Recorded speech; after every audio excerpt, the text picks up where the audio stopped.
I go down to training camp when it starts on July 19th, so I'm with the team all throughout, all the way right now, making sure we pick the team, get the team ready to play, and just have a great deal of time really to spend with the guys to get them prepared for a time like this. Is there a committee that selects the team for their country?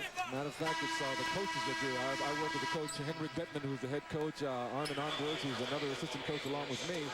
And we get a chance to see 22, 24 guys in Germany and pick the team that you see out here today. And now, will this team stay together through the Olympics, providing they qualify for the Olympics? Well, I think with this year's World Championships and, of course, next year's European Championships in Stockholm, this is exactly what we want to do. We want to make sure and have guys that can stay together so we can get the unit so we can make the Olympics. Rolando, we were talking earlier. Yes, many of the star players like Shaquille O'Neal and Kobe Bryant, Kevin Garnett, Jason Kidd, Ray Allen were scratches. For sure, there are a host of guys that are really good players, but when you look out here, you can't tell me that Andre Miller and David Sean Marion, Elton Brand, you got Jermaine O'Neal and guys sitting on the bench that are tremendous also. So it's a formidable team no matter who you have out here. You go back to 1980, you were a member of that Olympic team, and that team didn't get a chance. Mike, don't hurt me. Keep reminding me of that, of course. I mean, I was a starter on the 1980 Olympic team, and you talk about the Russians being in Afghanistan. It really hurt us, but it was a special time in my life to be on an Olympic basketball team. And when you finally heard the news that you were not going, what was the reaction for you? I think for all of us, we were just sadly disappointed that you got a cross between the sporting world and politics for the first hit us so hard. But I think the rest of us just tried to take that on and be the best possible pros that we possibly could be. But a lot of people were hurt during those times. Coming up on 2 minutes remaining in the third quarter, and the United States with a 71-43 lead. Like Brand got a piece of it. So Farid Belhamer able to score, and it's a 71-43 advantage. Elton Brand right back. Elton Brand with 17 points on 8 for 8 shooting. Well, anytime the ball goes into a low post player right now, you see the 5 green jerseys collapse on him as the 2-on-1 break takes place. Davis throws it up there, and Marion is one guy who can go and get it and finish it. We're going back to what I said. The U.S. is going to face a lot of inside-outside stuff with teams collapsing on their inside people, forcing them to make shots from the outside. I think anytime you go up against a zone, a U.S. team, and a team that's been together, like I said before, Yugoslavia, the Spains, those types of teams, they've got to make sure and be able to get over the zone and be able to play at the end of basketball games, because against Yugoslavia in a nip-and-tuck game at the end, you've got pros going against pros, and that's going to be a tough time.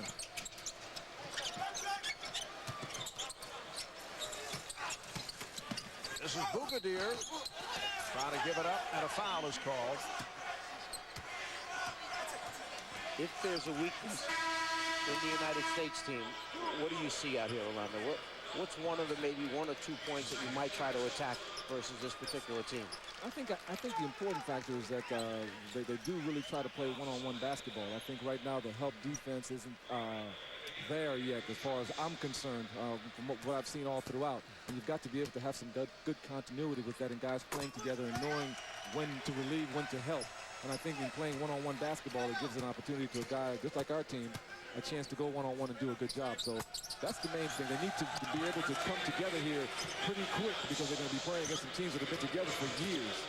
This team only had 11 practices, 3 shoot-arounds, 2 exhibition games coming into this. Just because they know the game very well, that'll bear out, because they're very talented. But in the nip-and-tuck game, they're going to have to be sharp. Oh, Andre Miller coming up short. On the reverse, they get the new 24. Miller twisting his way. And the United States extends to the 77-47 lead.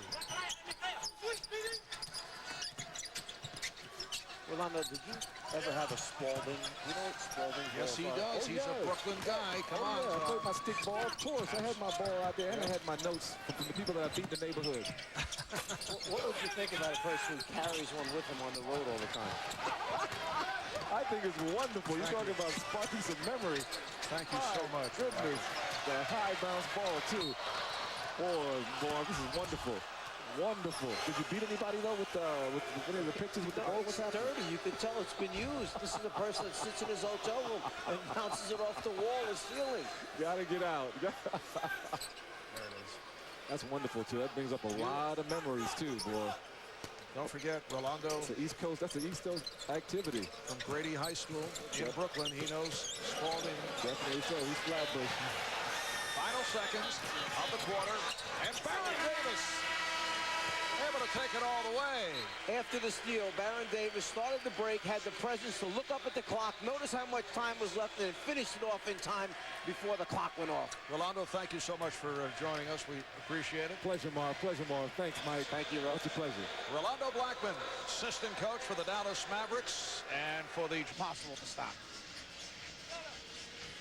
United States, 54% shooting through 3 quarters, 32 out of 59. Algeria just 33% from the field. U.S. has its biggest lead of the night, up by 32. Czar, as a point of information, the U.S. largest margin of victory in an international game, 79 points in the 1992 tournament of the Americas. They defeated Cuba 136 to 57. This will not hit that mark, but we were ready with the information after watching the Algeria workout. Was that out in Portland? Was that the, yes, it was. Yes, was out in you were there. Portland? A double team Wallace. And back comes Algeria. The point guard Duval. Duval and Bendradan in the backcourt.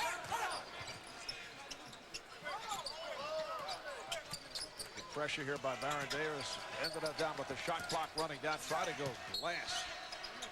And went high off glass, and then it's deflected out of bounds. You don't realize the size of Baron Davis. He's very, very strong. He's 225 pounds, and he's leaning on it. He already has 3 steals. He has great hands. That time Bendradan not able to hit the 3, and a foul is called. It's on Algeria. It is on UKIP. Tariq Ukid commits number 4. It's Michael Finley who just checked back in. So Finley is on the floor with Wallace, Marion, O'Neal, and Baron Davis. Here's the alley-oop for Marion. Will not count. Foul before the shot attempt against the U.S. It's on Jermaine O'Neal, a push-out call. The United States tried to screen the backline man of the zone, and then they sent Sean Marion to the rim from there. That's where the lob pass was attempted, but illegal screen that time called on the USA.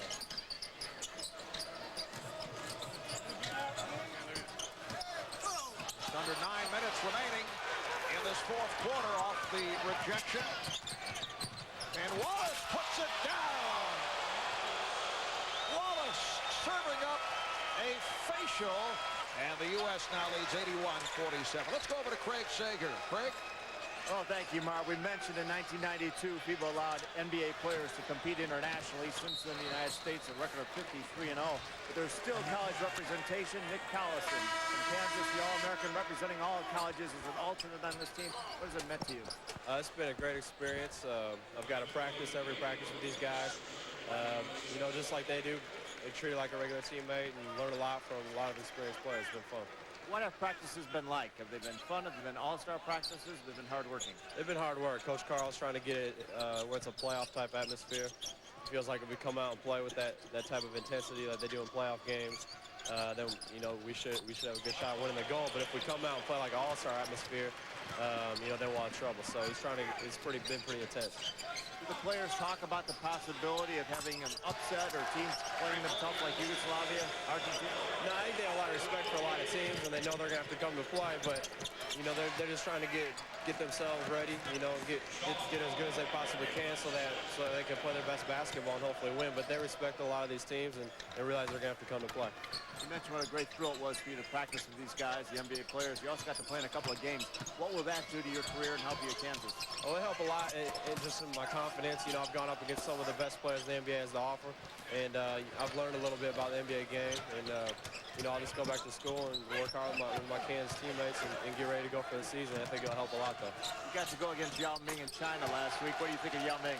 He's pretty good. I was impressed. I hadn't seen him. You know, I was anxious to see how he do. But he's got a lot of skills, and he's big, 7'6". I've never seen anybody like that out on the court. Well, Rock Chalk Jayhawks, see you this year. All right, see you. Our Craig Sager with Nick Collison, an alternate on the team, the only collegiate player on the U.S. squad going into his senior year at Kansas. The assistant coaches are very impressed with his work ethic and practice. No agenda other than he just comes to play every day, does what they ask him to do. They say he really fits in well with this group. Williams checking back in. He'll be in the backcourt now with Baron Davis up front, Ben Wallace, Rafe LaFrance, and Michael Finley. The United States with an 85-53 advantage against Algeria. The ball being played by Williams. Bendiridon, who has been a handful tonight, hitting the threes. He has 6 from downtown. That time was blocked by Finley. Bendiridon has 22 points. He doesn't hesitate to pull the trigger. They come down 2-on-1 situation, fast break, whereas you might think, let's go for the layup. He goes right to the three-point line and fires it. Finley has about 4 inches on Bendiridon. He's trying to take him off the dribble and flipped it down low. Probably the reason why he's such a great shooter, because he doesn't pass very well. Jay Williams able to finish 87-53. And Algeria looking for a timeout. The coach must call the timeout in international competition. It comes when the next dead ball takes place. Finley with a nice lead. Williams trying to return it. And it's a 2-on-1 led by UKID. He goes right at Williams and is called for the charge. Jay Williams taking the hit from Tariq UKID. And now the timeout is called with 6 minutes remaining in the game. And the United States up 87-53. The paint, plus 18 in the rebound category. Elton Brand leading the way, 8 of 8 from the field. Williams had it batted away. The U.S. will have 14 on the shot clock. The United States will see a little more size tomorrow night when they play Germany. They have 2 7-footers. They have Dirk Nowitzki, who's 6'11" on the floor. So there will be a different challenge for them tomorrow night against Germany. Crowd has been chanting for Reggie Miller. He is in uniform. Baron Davis from downtown, but we were told prior to the game that he would not play because of that sprained ankle, although he could play if needed, and might play tomorrow night against Germany. We got to look at that ankle. That ankle is a very, very bad sprain. There's much discoloration in it. There's a lot of swelling there yesterday. He just about to put pressure on it yesterday, so I can't imagine that it could have improved that much, that if he went today, he would be very effective. But you know Reggie would play, because that's what he's all about. He wants to be out there playing in these games, but as he said earlier, he has to be smart about this. They're going to need him after these first couple games. Williams for 3. And Wallace tried to back tap it, but it carried out of bounds. Reggie Miller suffered the injury last Sunday night in an exhibition game against Germany out in Portland. U.S. played 2 exhibitions as they beat China in a romp and did not have an easy time against Germany. Williams so quick, able to tip it away. LaFrance with the lead. Here's Davis lost his balance.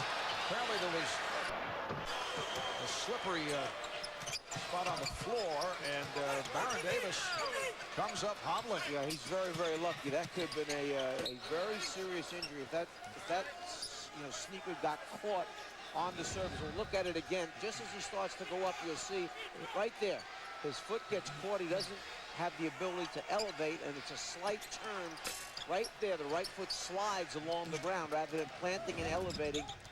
Very fortunate, Baron Davis. It is now Baron Davis of the New Orleans Hornets. Davis getting it to LaFrance, trying to go glass. Baron, late July, agreed to a 6-year, $84 million contract extension. Are you comfortable saying New Orleans Hornets? I'm still getting accustomed to it. And that's a violation. Jay Williams going front court then to the back court. So the ball to Algeria. LaFrance stepping in the lane to come up with the steal. It's almost a backcourt violation on the toss. Just the guy I want to give the ball to, Ben Wallace, to bring it down the floor. Here is Finley from downtown. I did broadcast games where the New Orleans Jazz were involved. The New Orleans Hornets, a little rhythm to it. Take a little time. They will be a very good ball club. They could be. They really could be an excellent team. And this commitment by Baron Davis signing the long-term contract, as you mentioned, I think really solidifies that franchise. They've got some good young players to go along with Davis and a couple of veteran guys. Look at the upcoming schedule. The United States facing Germany tomorrow night. Saturday, we'll be back with you right here on TNT, 9 o'clock Eastern Time, as the U.S. goes up against Yao Ming and China. And Monday, another game here on TNT with the opponent to be determined. Depends what happens the next couple of days. 3.5 remaining in the fourth quarter, and the U.S. up by the count of 90 to 53. Well, Duval sits down.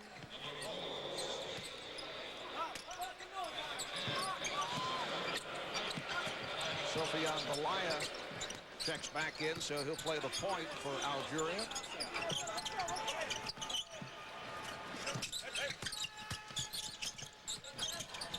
Williams for three.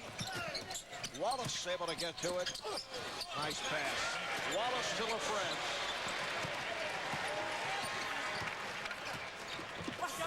Since the NBA started taking part in international competition, starting with the Dream Team back in '92, the United States has not lost a game, although there have been some close calls. The U.S. Olympic team getting by Lithuania by only 2 points in Sydney. At last year's Goodwill Games in Brisbane, Australia, U.S. was extended to overtime and fortunate to get by Brazil. Last week, that exhibition game with Germany, the German team within 5 points, about 2 minutes to play. So the rest of the world is catching up. We've talked about Yugoslavia and Argentina. Brazil has a good team, so does Germany. Well, this team is fighting the fact that some people refer to it as the JV team was sent, because you have some very notable names missing. Kobe Bryant's not here, Shaquille O'Neal's not here, Chris Webber, Tracy McGrady. So as a result, you have very good basketball players here. You may not have the great individual talent. This team can be very successful by playing together, playing with the intensity that George Karl wants them to play with. Bougadir working his way on LaFrance, and that his pass broken up. Back comes Finley, protecting the dribble, and takes the three. Yes. Michael Finley with 14 points. The United States 95 and Algeria 54. It's their biggest lead of the night. Williams for Davis. You're seeing a different team out here on the floor right now. You have Baron Davis, you have Jay Williams and Finley going after the ball, putting pressure on it, turning the dribbler, coming from the weak side with rotations, forcing turnovers. Nice pass from Hayef to set it up.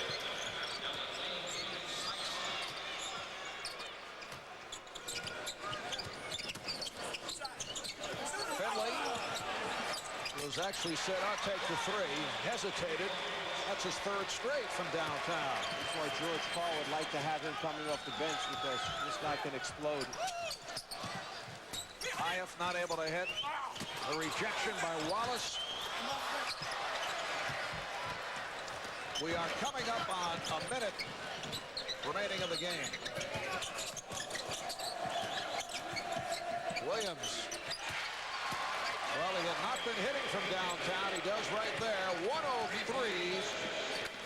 26.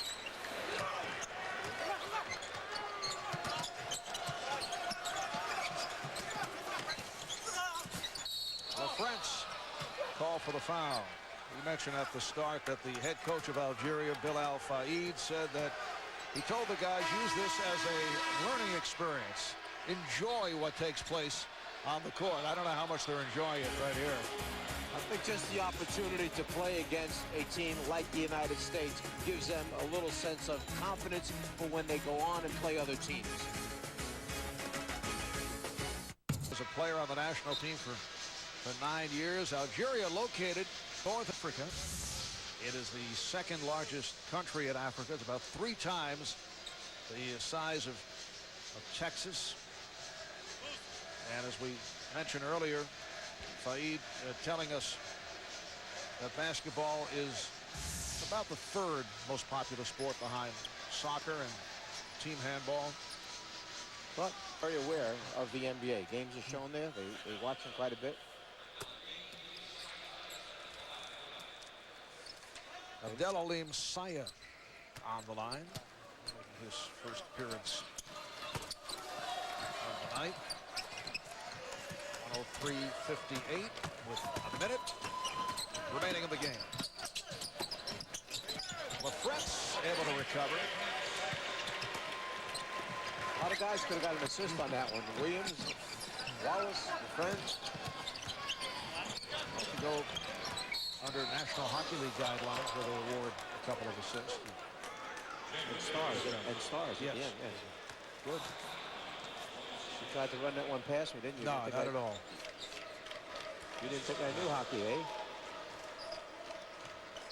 Farid Belhamad, 18 years old, youngest player on the Algerian team. On the line. These are the only 2 guys who have not played for Algeria. The 2 that attend college in the United States. Well, if you name Nabil, you're not getting in the game. Both, that's right. Nabil. Both are Nabil Boudassa and Nabil Mebarki. You ask Nabil Mebarki, who plays at Imperial Valley Junior College in California, was it a prerequisite to be named Nabil to be from Algeria and attend school in the United States? He did not appreciate it. He did. He laughed. Told me afterwards he was very upset. He got a chuckle out of that. 25 seconds remaining. But you were told that one of them is in the doghouse with the head coach. Yes, that's true. A little bit of a problem. All right, here's Finley passing on the 3. That's the young man out of Kentucky State. We're told Nabil Boudassa must be deep in the doghouse. Not seeing any action here in this blowout. LaFrance. 110-60. This represents the biggest lead of the game, and that is how it concludes. Some symmetry to that final score. Well, they may have walked off today, or tonight I should say, with a 50-point victory, but it will not be this easy in upcoming games. In fact, they better zero right back in for tomorrow night. As you mentioned, it was very close in the exhibition game against Germany not too long ago. Paul Pierce, high man with 22, Elton Brand 17, Michael Finley with 17. We'll be back in a moment. From downtown, thanks to our producer Jay Hoover, our director Bernardo Lowe, statistician Paul Evans. Coming up next on TNT, V.I. Warshawski on the East Coast, Law and Order out on the West. For Craig Sager and the Czar, Mike Fratello, Marv Albert saying goodnight from Indianapolis.